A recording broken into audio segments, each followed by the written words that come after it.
नमस्कार दोस्तों, स्वागत है आप सभी लोगों का एक बार फिर से। दोस्तों, रावण ने अपने रावण संहिता में होली संबंधित कई प्रकार के उपाय एवं कई प्रकार के तांत्रिक प्रयोग बताए हैं जो कि अचूक हैं, रामबाण हैं, कभी इसका प्रभाव विफल जाता नहीं। तो दोस्तों, रावण संहिता रावण द्वारा लिखित बहुत बड़ा दिव्य चमत्कारिक ग्रंथ है। रावण संहिता के अनुसार व्यक्ति अपने दुर्भाग्य को रावण संहिता में बताए उपाय से दूर कर सकते हैं।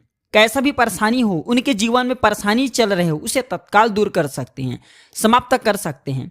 दोस्तों, रावण स्वयं कहते थे लक्ष्मी को प्रसन्न करके नहीं बल्कि तंत्र क्रिया करके, टोटके से उन्हें प्राप्त करना चाहिए, क्योंकि लक्ष्मी का स्वभाव चंचलता है, वो एक जगह पर कभी स्थिर नहीं रहती। लेकिन तंत्र क्रिया करते हैं, होली के समय में कुछ उपाय करते हैं, तो इस उपाय से लक्ष्मी आजीवन दास बन जाती हैं, सिद्ध हो जाती हैं, और सिद्ध चीज मरते दम तक साथ नहीं छोड़ता। इसलिए लक्ष्मी को पूजा पाठ से नहीं बल्कि तंत्र क्रिया से प्रसन्न करना चाहिए, तंत्र क्रिया से बांधना चाहिए।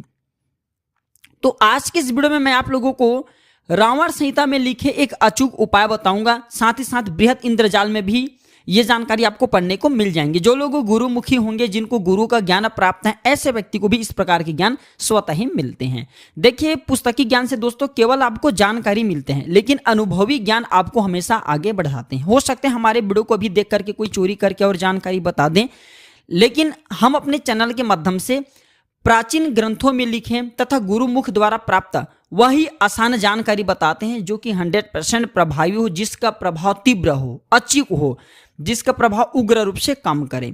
तो होली के दिन सभी लोगों को, प्राय जितने भी हमारे चैनल में जुड़े हैं, बहन हैं, भाई हैं, सभी लोगों को ये उपाय जरूर करना चाहिए। उपाय तो पुरुष को करना है, लेकिन प्रयोग महिला भी कर सकती है। किस प्रकार से करेंगे वीडियो में बताऊंगा।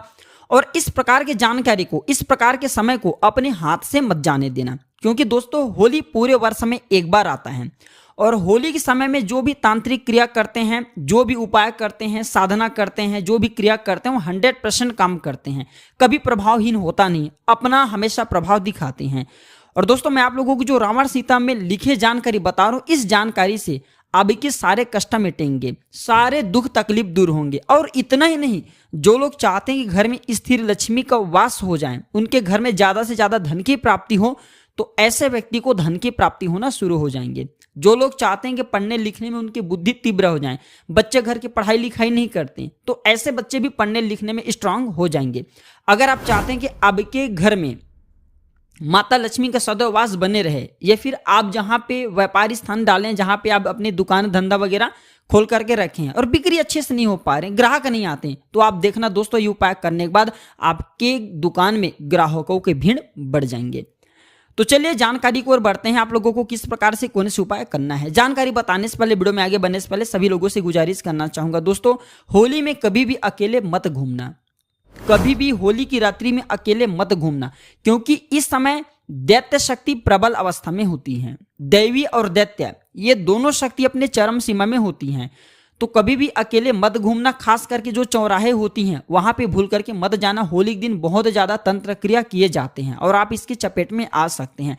तो हो सके तो 2 की संख्या में जाइए, 3 की संख्या में जाइए, इससे आप सुरक्षित रहेंगे।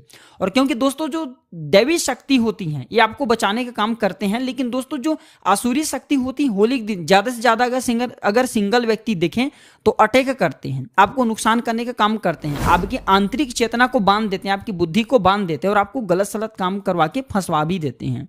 और दोस्तों आपके कहीं ना किसी माध्यम से विनाश करते हैं। तो कोशिश कीजिए इस दिन अकेले ना घूमें, और होली के दिन कोई आपके अपने ही कितने क्यों ना हो, अगर आपको मीठे पदार्थ दे, दूध से बने पदार्थ दे, तो स्वयं आपको नहीं खाना है, सर्वप्रथम तो उसे थोड़ा सा खिला देना, क्योंकि दोस्तों इस दिन बहुत ज्यादा तांत्रिक क्रिया किए जाते हैं। और दोस्तों अपने ही हमेशा पीठ पीछे वार करते हैं, इस बात का विशेष ध्यान रखना। आप सब हमें अपना गुरु मानते हैं, आप सब हमें अपना मार्गदर्शक मानते हैं, तो इसलिए हम इस प्रकार के जानकारी बता रहे हैं ताकि आप सब हमेशा सुरक्षित रहें, सावधान रहें। दोस्तों वीडियो में आगे बढ़ने से पहले सभी लोगों से कहना चाहूंगा, कमेंट बॉक्स में अभी तक आपने ओम नमो भगवते वासुदेवाय नहीं लिखे 2 लिख देना, क्योंकि होली का पर्व भगवान विष्णु को समर्पित है, भगवान नरसिंह को समर्पित है। और हाँ, अगर वीडियो में बताया गया जानकारी पसंद आएगी तो वीडियो को लाइक कर चैनल को सब्सक्राइब जरूर करना। दोस्तों, प्राचीन ज्ञान एक मेरा चैनल नहीं, एक यूट्यूब चैनल नहीं, बल्कि आप सभी दर्शकों का परिवार है, आप सभी दर्शकों का एक कहना चाहूँगा दोस्तों फैमिली है, जिसमें हम सब सदस्य जुड़े। मैं आप लोगों को सरल से सरल उपाय बताता हूँ, अच्छे से अच्छे जानकारी बताता हूँ, ताकि इस जानकारी से आप सब लोग जल्द धनवान बने, गुणवान बने, धन वैभव की कमी न हो, आपके घर में स्थिर लक्ष्मी का वास बने। तो होली के दिन करना क्या है, सभी लोग, आपके घर में जितने भी लोग हैं, एक काम कीजिए, आपको 7 प्रकार के अनाज लेना है। 7 प्रकार के अनाज ले सकते हैं। 7 प्रकार के अनाज में बहुत सारे अनाज होते हैं, लेकिन इनमें से कुछ ऐसे अनाज हैं जो आप ले सकते हैं, जैसे कि चना है, राहल है, मसूर है, सरसों है, चावल है, उड़द है, हरी मूंग है इत्यादि। ये 7 प्रकार के आपको अनाज लेना है। फिर आपके घर में जो 7 प्रकार के अनाज हैं वो अनाज ले लीजिए। प्रयोग विधि ध्यान से सुनिए, रावण संहिता के आधार पे जानकारी बता रहा हूं। इस जानकारी से दोस्तों आप अपने स्वयं के कल्याण कर सकते हैं, अपने घर परिवार के कल्याण कर सकते हैं, घर परिवार का बंधन कर सकते हैं। एक ही दिन में घर परिवार के कोई मंत्र तंत्र नहीं जानते, कोई बात नहीं, आपके घर बंधन हो जाएंगे।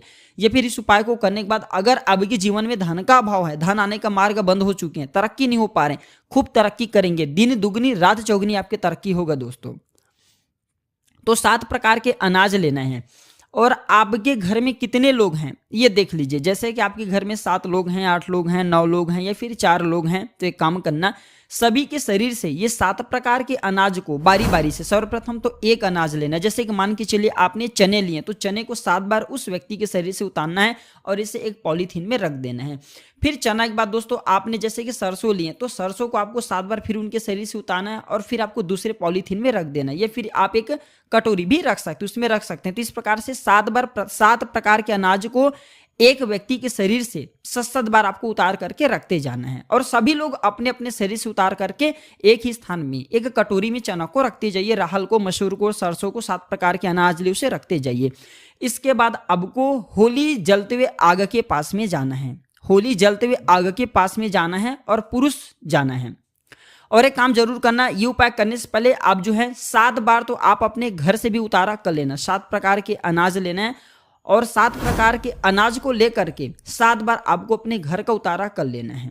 7 बार अपने घर का उतारा कर लेना है। काम ऐसे कर सकते हैं, छोटा छोटा पुड़िया भी बना सकते हैं अनाज का, और पुड़िया बना करके आप अपने हाथ में रख लीजिए और 7 बार आप अपने घर में घूम जाइए, जितने भी आपके घर के हिस्से वहां पे घूम जाइए, पुड़िया बना करके रख सकते हैं। ऐसे में टाइम हो जाता है, ठीक है, ये टाइम बचाएंगे। और इसके बाद दोस्तों आपको होली की परिक्रमा लगाना है। ये 7 प्रकार के अनाज को लेकर के जाना है, होली की परिक्रमा लगाना है।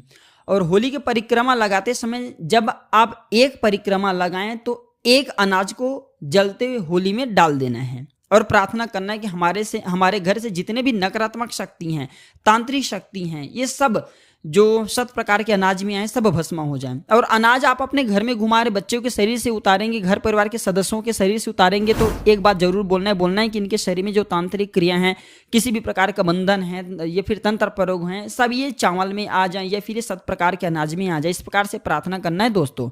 इसके बाद जो है बारी बारी से 7 प्रकार के अनाज को 7 परिक्रमा लगाना है। एक परिक्रमा के बाद एक अनाज डालना है, दूसरे परिक्रमा के बाद दूसरे अनाज को डालना है, तीसरे परिक्रमा के बाद तीसरे अनाज को डालना है। इस प्रकार से 7 बार परिक्रमा करना और 7 प्रकार के अनाज को जलते हुए अग्नि में डाल देना है।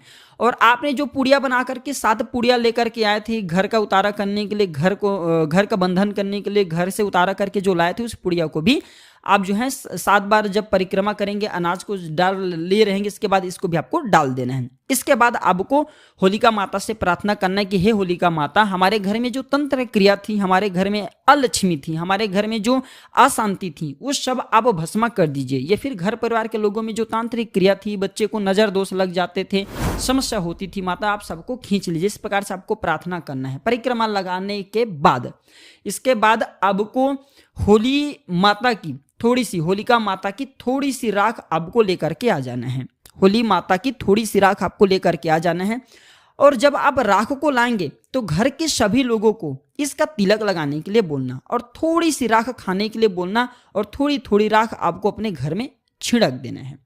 दोस्तों जबरदस्त पावरफुल उपाय हैं। ये उपाय रावण संहिता में बृहद इंद्रजाल में आपको पढ़ने को मिलेंगे और ये गुरु परंपरा से भी इस प्रकार की जानकारी बताए जाते हैं। तो इससे आपको बेनिफिट ये मिलेंगे कि घर में सारे तंत्र क्रियाओं समाप्त हो जाएंगे, घर में अलक्ष्मी है वह इस प्रयोग से जो है होलिका माता की अग्नि में भस्म हो जाएंगे और आपके घर देखना दोस्तों उसी टाइम से हल्का लगना शुरू हो जाएंगे। ये बहुत ही साधारण से उपाय हैं न, जिसमें आपको बहुत ही कम खर्चे आएंगे दोस्तों। बस घर की अनाज आपको लेना है और किसी भी प्रकार के आपको जैसे कि तांत्रिक वगैरह हैं इनके पास में नहीं जाना है। स्वयं आप जो है इन उपायों को करके घर से तंत्र क्रियाओं को भगा सकते हैं, घर को आप जो सुरक्षित कर सकते हैं। और घर के राख को होली के राख को लाएंगे तो घर में पूरी तरीके से आपको छिड़क देना और प्रार्थना करना है कि होलिका माता आपकी राख हमारे घर का बंधन करे। दोस्तों आपके घर का संपूर्ण रूप से बंधन हो जाएंगे। और थोड़ी थोड़ी आप लोग तिलक लगाएंगे, थोड़ी थोड़ी खा लेंगे, तो अगर शरीर में किसी भी प्रकार का तंत्र क्रिया अगर गलती से रुक भी जाए रहेंगे वो भस्म हो जाएंगे। जबरदस्त पावरफुल प्रयोग है। सभी भाइयों लोगों से प्रार्थना करना चाहूंगा